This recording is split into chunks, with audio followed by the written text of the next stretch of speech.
Let's talk about how you can use clove oil for either a toothache or an abscess in your mouth.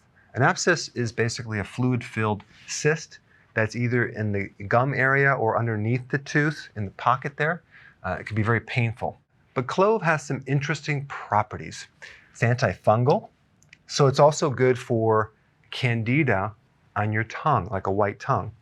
Antibacterial and anti-inflammatory.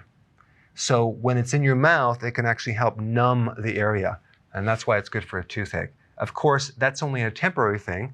You'd want to get to the root problem, which is usually related to your diet. There's systemically, through the entire body, there's probably too much sugar. If you're new to my channel, click the link below so you know what diet to be on to ultimately correct the problem. But for a temporary thing, this is really, really awesome.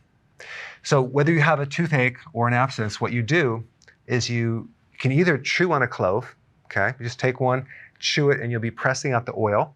And you'll notice that that part of your gum will start getting numb. But it's also antibacterial, so it can help to rid the abscess. Or you can use clove oil.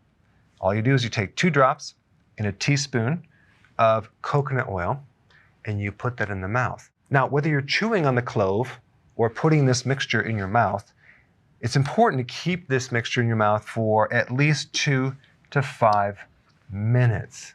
Now, another thing that works very well, an abscess, toothache, or even the white tongue is chewing on some garlic. And that will work wonders for your breath, and I'm being very sarcastic. So you might want to stick with the clove or clove oil. Anyway, try it out and let me know how it works. Thanks for watching. Hey, if you're liking this content, please subscribe now, and I will actually keep you updated on future videos.